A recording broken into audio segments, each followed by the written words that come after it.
प्रधानमंत्री नरेंद्र मोदी ने मेरठ में किया चुनावी सभा को संबोधित। कहा तीसरे कार्यकाल की तैयारी में अभी से जुटी सरकार। 2024 का जनादेश भारत को दुनिया की बनाएगा तीसरी सबसे बड़ी आर्थिक महाशक्ति। कच्चीऊ द्वीप को लेकर कांग्रेस पर भी जमकर बरसे पीएम। कहा कांग्रेस ने 4-5 दशक पहले मां भारती का एक अंग काटकर भारत से किया अलग। नई दिल्ली के रामलीला मैदान में विपक्षी इंडी गठबंधन की लोकतंत्र बचाओ रैली में गठबंधन के कई प्रमुख नेता हुए शामिल। जनता से विपक्षी गठबंधन के साथ का किया आह्वान। राष्ट्रपति द्रौपदी मुर्मू ने भाजपा के वरिष्ठ नेता और पूर्व उप प्रधानमंत्री लालकृष्ण आडवाणी के आवास पर उन्हें भारत रत्न से किया सम्मानित। प्रधानमंत्री ने आडवाणी जी को भारत रत्न से सम्मानित होते देखने को बताया बेहद खास। सोशल मीडिया एक्स पर जाहिर की भावनाएं। खेल की खबरों में रोहन बोपन्ना और मैथ्यू एबडेन की जोड़ी ने जीता मायामी ओपन पुरुष युगल का खिताब। फाइनल मुकाबले में क्रोएशिया के इवान डोडिक और अमेरिका के ऑस्टिन की जोड़ी को दी करारी शिकस्त। और देश विदेश में हर्षोल्लास के साथ मनाया जा रहा है ईस्टर का पर्व। ईसाई धर्म के अनुयायी गिरजाघरों में प्रार्थना कर एक दूसरे को दे रहे हैं बधाई। नमस्कार, स्वागत है आप सभी का। दूरदर्शन समाचार आप देख रहे हैं और देश दुनिया की ताजा तरीन खबरों को लेकर हाजिर हूं मैं कृतिका। और हेडलाइंस के बाद खबरों में अब विस्तार से बात करेंगे। 18वें लोकसभा चुनाव के लिए प्रधानमंत्री नरेंद्र मोदी ने एक चुनावी रैली आज मेरठ में की, जहां पर उन्होंने कहा कि आगामी चुनाव दो खेमों के बीच है। एक खेमा भ्रष्टाचारियों को बचाना चाहता है और दूसरा खेमा भ्रष्टाचारियों को हटाने की बात करता है। मैं भ्रष्टाचार पर कार्रवाई कर रहा हूं, इससे कुछ लोग बौखला गए हैं, वो अपना आपा खो बैठे हैं। मैं कहता हूं, मोदी की गारंटी कहती है, मोदी का मंत्र है भ्रष्टाचार हटाओ। वो कहते हैं भ्रष्टाचारी बचाओ। ये चुनाव इन दो खेमों की लड़ाई है। एक खेमा एनडीए का, जो भ्रष्टाचार हटाने के लिए मैदान में है। दूसरा वो खेमा जो भ्रष्टाचारियों को बचाने के लिए मैदान में। फैसला आपको करना है। इसके बाद प्रधानमंत्री ने बताया कि बीते 10 साल में महिलाओं के सशक्तिकरण के लिए सरकार ने बहुत से काम किए हैं। 3 तलाक को भी हटाया है, तो वहीं आने वाले 5 साल समृद्धि के होंगे। साथ ही गरीब सिर्फ सशक्त ही नहीं हुआ है, बल्कि उसको स्वाभिमान भी इन्हीं 10 सालों में मिला है। प्रधानमंत्री ने भरोसा दिया कि आने वाले 5 साल देश चहुमुखी विकास की रफ्तार देखेगा। हम आने वाले 5 साल का रोड मैप बना रहे हैं। नई सरकार बनने के बाद पहले 100 दिनों में हमें कौन कौन से बड़े फैसले लेने हैं, इस पर तेजी से काम चल रहा है। पिछले 10 वर्षों में विकास का जो मोमेंटम बना, वो अब और तेजी से आगे बढ़ेगा। इन 10 वर्षों में तो आपने विकास का ट्रेलर ही देखा है।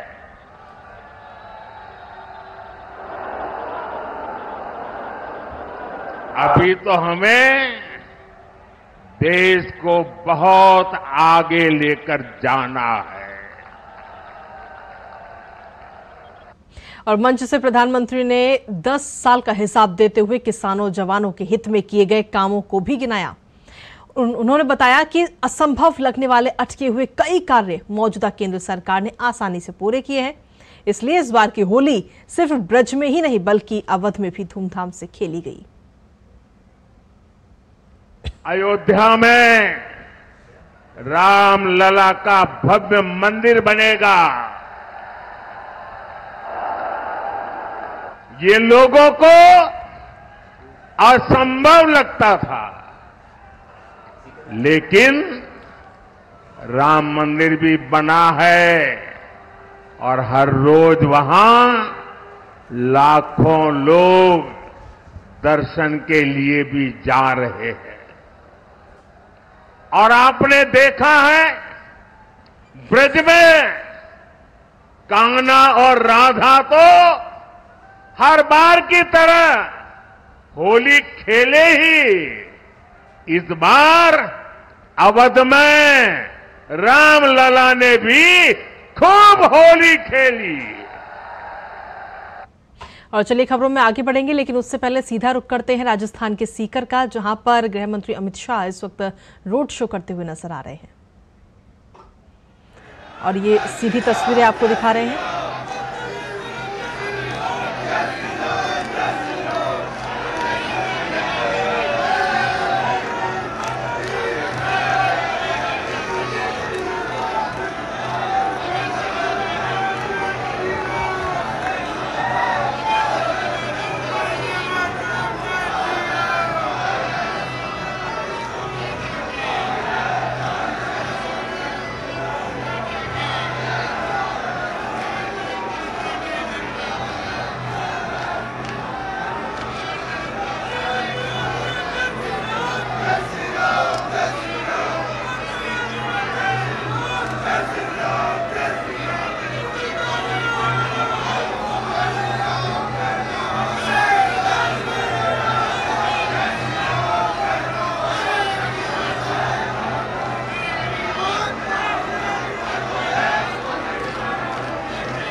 तो राजस्थान के सीकर से ये सीधी तस्वीरें आपको दिखा रहे थे, जहां पर भाजपा नेता अमित शाह इस वक्त रोड शो करते हुए नजर आ रहे थे।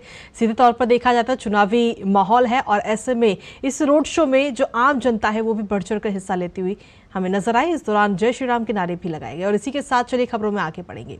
प्रधानमंत्री नरेंद्र मोदी ने आज सोशल मीडिया प्लेटफॉर्म एक्स पर कच्चा थीवू द्वीप के मुद्दे पर कांग्रेस को घेरा, और कांग्रेस को घेरते हुए उन्होंने कहा कि ये हर भारतीय के लिए आंखें खोलने वाली और चौंका देने वाला तथ्य है।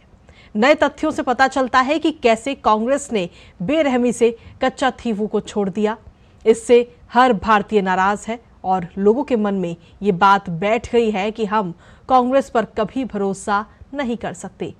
भारत की एकता, अखंडता और हितों को कमजोर करना 75 वर्षों से कांग्रेस का काम करने का तरीका रहा है। वहीं 10 अगस्त 2023 को प्रधानमंत्री ने संसद में अविश्वास प्रस्ताव पर बहस के दौरान कच्चा थीवू द्वीप को लेकर कांग्रेस की मंशा पर सवाल भी खड़े किए थे। आइए आपको दिखाते हैं कि प्रधानमंत्री ने उस वक्त कैसे सदन के सामने रखे इस वक्तव्य से जुड़े चौंकाने वाले तथ्य। डीएमके वाले, उनकी सरकार, उनके मुख्यमंत्री मुझे चिट्ठी लिखते हैं, अभी भी लिखते हैं, और कहते हैं मोदी जी कच्छ थीवू वापस ले आइए। एक कच्छ थीवू है क्या? किसने किया? तमिलनाडु से आगे श्रीलंका के पहले एक टापू किसने किसी दूसरे देश को दे दिया था? कब दिया था? कहां गई थी? क्या ये भारत माता नहीं थी वहां? क्या वो मां भारती का अंग नहीं था? और इसको भी आपने तोड़ा। और कौन था उस समय? श्रीमती इंदिरा गांधी के नेतृत्व में हुआ था। और वहीं तमिलनाडु के भाजपा अध्यक्ष के अन्नामलाई ने कच्चाथीवू द्वीप श्रीलंका को सौंपे जाने के मामले पर कांग्रेस और डीएमके को आड़े हाथों लेते हुए कहा कि श्रीलंका को कच्चाथीवू सौंपने में इन दोनों की मिलीभगत थी। के अन्नामलाई ने कहा कि जब भी कांग्रेस सत्ता में रही उसे हमारे देश की सीमा, क्षेत्रीय अखंडता और संप्रभुता को सुरक्षित रखने की जरा भी चिंता नहीं थी। उन्होंने देश की अखंडता और संप्रभुता के लिए कुछ नहीं किया। A historically important area of Tamil Nadu, in which fishermen for thousands of years had, without any interruption, had fishing rights, was mysteriously ceded away in 1974. Congress, whenever they were in power in India, they had the least interest in securing India's border, territorial integrity and sovereignty. और वहीं कच्चाथीवू द्वीप विवाद पर खुलासे के बाद Bharatiya Janata party ने भी कांग्रेस को जमकर घेरा। भाजपा प्रवक्ता शहजाद पूनावाला ने इस पूरे मामले में देश को झकझोर देने वाले तथ्य सामने आए हैं। भाजपा प्रवक्ता ने कहा कि दशकों पहले तत्कालीन कांग्रेस सरकार ने देश की अखंडता और संप्रभुता को चोट पहुंचाते हुए कच्चाथीवू द्वीप को श्रीलंका को सौंपने पर सवालिया निशान लगाया। राहुल गांधी जी, मैच फिक्सिंग नहीं, देश के साथ आपने क्या क्या कमीशन फिक्सिंग की है और देश के हितों के खिलाफ आपने क्या क्या डील फिक्सिंग की है। इंदिरा जी की सरकार, कांग्रेस की सरकार संसद को झूठ बोलती है। ये कहते हैं ना, संसद का सम्मान नहीं हो रहा, संस्थाओं का सम्मान नहीं हो रहा। संसद को झूठ बोलती है और कहती है ऐसा कोई भी प्रपोजल नहीं है इस आइलैंड को हैंडओवर करने का। यह किया जाता है प्रथम परिवार के द्वारा। 1969 में इसको अपोज किया जाता है, तब भी झूठ बोला जाता है। और 1973-74 के दरमियान चोरी चोरी चुपके चुपके जिस प्रकार से उस समय के मुख्यमंत्री को साथ में लेते हुए देश की अखंडता, देश के हितों के खिलाफ समझौता करते हुए देश के एक भूमि को, देश की जमीन को श्रीलंका के पास सौंप दिया जाता है। इसके बाद भाजपा प्रवक्ता शहजाद पूनावाला ने कहा कि भारत के टुकड़े टुकड़े करना कांग्रेस के डीएनए में है। कांग्रेस पार्टी के डीएनए में भारत के, इंडिया के टुकड़े टुकड़े करना है। यह वो पार्टी है जिसने अपनी महत्वाकांक्षाओं को और अपने परिवार हित को हमेशा राष्ट्र हित के ऊपर रखा है। यह वो पार्टी है जिसने अपने व्यक्तिगत फायदे के लिए देश के विभाजन और देश के टुकड़े हो जाए तो भी इससे कभी संकोच नहीं किया। युवराज तो देश को देश मानने से भी इनकार करते हैं, कहते हैं India is not a nation, और विदेशी धरती से भारत के भीतर भारत की सॉवरेनिटी को छिन्न भिन्न करते हुए हस्तक्षेप की मांग भी करते हैं। वहीं केंद्रीय सूचना और प्रसारण मंत्री अनुराग सिंह ठाकुर ने कांग्रेस पर आरोप लगाया कि कांग्रेस में चुनाव लड़ने वाले नेता ही नहीं बचे हैं। उन्होंने कहा कि कांग्रेस के वरिष्ठ नेता कह रहे हैं कि वो चुनाव नहीं लड़ना चाहते हैं, लेकिन पार्टी के कहने पर चुनावी मैदान में उतरना पड़ रहा है। केंद्रीय मंत्री अनुराग ठाकुर ने जयपुर एयरपोर्ट पर पत्रकारों से बातचीत में ये बात कही। देखिए, कांग्रेस में अब लड़ने वाले नेता नहीं बचे जो चुनाव लड़ना चाहता हो। वो जमीन के नेता होके जमीनी नेता नहीं रहे, उनके जमीनें खरीदते रहे, कोई भ्रष्टाचार करते रहे, इन्हीं कामों में लगे रहे, लेकिन उनकी अपनी जमीन खिसकती चली गई। भ्रष्टाचार ने कांग्रेस को इतना खोखला कर दिया है कि आज कांग्रेस के पास नेता नहीं मिल रहे। आज जो भी लड़ रहा है, सीनियर नेता ने, मैंने ओला जी का एक बयान पढ़ा, उन्होंने कहा मैं लड़ना नहीं चाहता, लेकिन कांग्रेस इस स्थिति में है कि अब लड़ना पड़ रहा है। अब ये हालत कांग्रेस की होगी जो कभी एक बड़ी पार्टी होती थी, आज ना नेता है, ना नीति है और नीयत में भी खोट है। वहीं इंडी गठबंधन की रैली को संबोधित करते हुए कांग्रेस नेता राहुल गांधी ने बीजेपी को आड़े हाथों लेते हुए कहा कि जिस दिन संविधान खत्म हो गया तो पूरे देश में आग लग जाएगी और हिंदुस्तान नहीं बचेगा। मैच फिक्सिंग का चुनाव बीजेपी जीते और उसके बाद संविधान को उन्होंने बदला तो इस पूरे देश में आग लगने जा रही है। देश नहीं बचेगा। ये चुनाव हिंदुस्तान को बचाने वाला चुनाव है। और दिल्ली में इंडी गठबंधन की रैली में कांग्रेस अध्यक्ष मल्लिकार्जुन खड़गे ने कहा कि इस देश को बचाने के लिए, इस देश की एकता और संविधान को बचाने के लिए आज सारे लोग इकट्ठा हुए हैं। इस देश को बचाने के लिए, इस देश में एकता रखने के लिए, इस देश के डेमोक्रेसी को बचाने के लिए और इस देश के संविधान को बचाने के लिए ये लोग सारे इकट्ठे हो गए। दिल्ली के रामलीला मैदान में इंडी गठबंधन की रैली को संबोधित करते हुए समाजवादी पार्टी के राष्ट्रीय अध्यक्ष अखिलेश यादव ने कहा कि इस बार मतदान देश और लोकतंत्र को बचाने के लिए होगा। भारतीय जनता पार्टी कहती है कि वो दुनिया में सबसे बड़ी पार्टी है, लेकिन इनके 10 साल का कार्यकाल आप देखोगे तो ये ब्रह्मांड की सबसे झूठी पार्टी है। केवल दुनिया की नहीं, ब्रह्मांड की सबसे झूठी पार्टी है।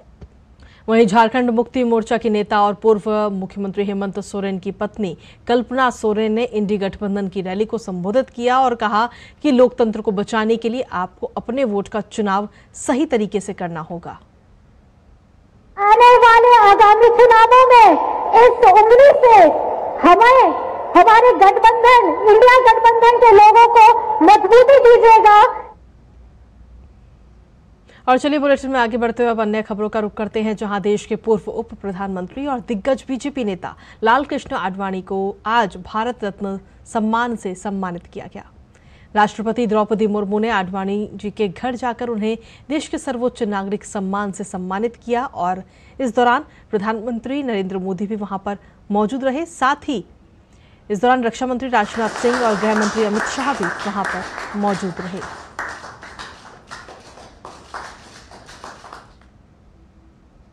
प्रधानमंत्री नरेंद्र मोदी ने वरिष्ठ बीजेपी नेता लालकृष्ण आडवाणी को भारत रत्न दिए जाने पर खुशी जाहिर की है। प्रधानमंत्री ने सोशल मीडिया प्लेटफॉर्म एक्स पर एक पोस्ट किया जिसमें उन्होंने लिखा कि श्री लालकृष्ण आडवाणी जी को भारत रत्न से सम्मानित होते देखना बहुत खास था। ये सम्मान हमारे देश की प्रगति में उनके योगदान की मान्यता है।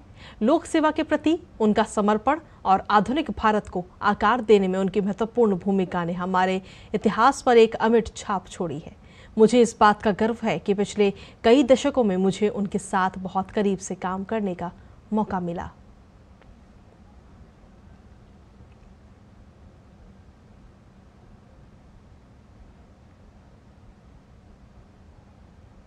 वहीं बोडोफा उपेंद्र नाथ ब्रह्मा के 68वीं जयंती आज पूरे असम में छात्र दिवस के तौर पर मनाई गई।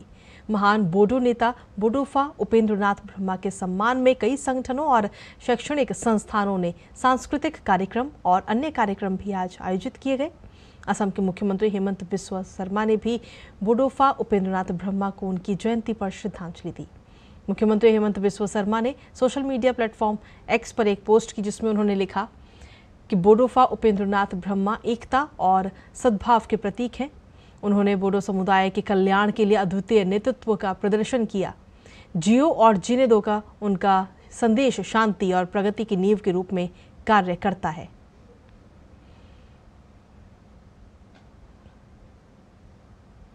और वहीं देश और दुनिया में ईस्टर पर्व पूरे उत्साह के साथ मनाया जा रहा है।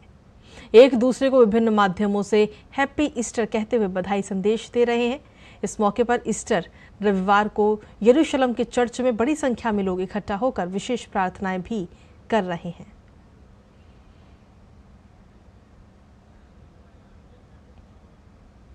नई दिल्ली के कमानी ऑडिटोरियम में LNJ भीलवाड़ा ग्रुप द्वारा भीलवाड़ा सुर संगम 2024 का आयोजन किया गया और इस 2 दिवसीय आयोजन के पहले दिन प्रसिद्ध वायलिन वादक मानस कुमार और प्रख्यात गायिका डॉक्टर अश्विनी भिड़े देशपांडे ने अपनी प्रस्तुति दी।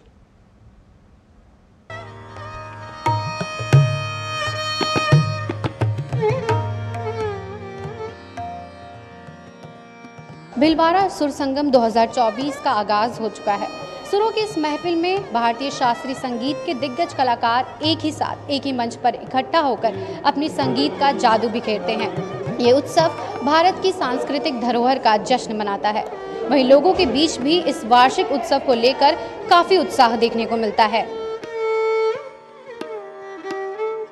नई दिल्ली के कमानी ऑडिटोरियम में LNJ भिलवाड़ा ग्रुप द्वारा भिलवाड़ा सुर संगम 2024 का आयोजन किया गया। इस 2 दिवसीय आयोजन के पहले दिन प्रसिद्ध वायलिन वादक मानस कुमार और प्रख्यात गायिका डॉक्टर अश्विनी भिड़े देशपांडे ने अपनी प्रस्तुति के जरिए सबका मन मोह लिया। बता दें कि डॉक्टर अश्विनी भिड़े देशपांडे का संबंध केवल संगीत की दुनिया तक ही सीमित नहीं है, बल्कि उन्होंने माइक्रोबायोलॉजी में मास्टर डिग्री और बायोकेमिस्ट्री में डॉक्टरेट की पढ़ाई भी पूरी की है। उन्होंने कहा कि युवा पीढ़ी का शास्त्रीय संगीत की तरफ रुझान देखकर उन्हें काफी खुशी महसूस होती है। मैं बहुत खुश हूँ कि आज की युवा पीढ़ी भी शास्त्रीय संगीत की तरफ अट्रैक्टेड है और मैं ये मानती हूँ कि जिस व्यक्ति को शास्त्रीय संगीत की तरफ रुझान महसूस होता है उसके सर पर ईश्वर का हाथ है। वहीं वायलिन वादक मानस कुमार ने भिलवाड़ा ग्रुप का आभार जताया।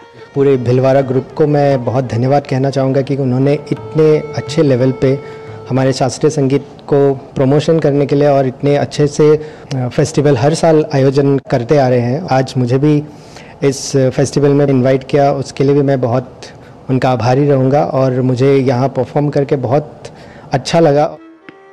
कलाकारों के प्रदर्शन के दौरान श्रोता मंत्रमुग्ध नजर आए।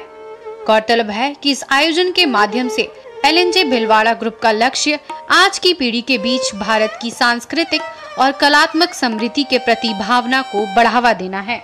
संगीत एक ऐसा जरिया है जो मनोरंजन के साथ साथ हमारे मानसिक तनाव को भी दूर करता है। लोगों को अपनी भागदौड़ भरी जिंदगी से थोड़ा समय निकालकर ऐसे उत्सवों में जरूर हिस्सा लेना चाहिए। कैमरा पर्सन शिव के साथ मैं नेहा गोस्वामी, DD न्यूज। और इसी के साथ फिलहाल मेरे साथ इस बुलेटिन में इतना ही। ब्रेक के उस पार देखिए लोकसभा चुनावों पर आधारित हमारा खास कार्यक्रम क्या बोले भारत। नमस्कार।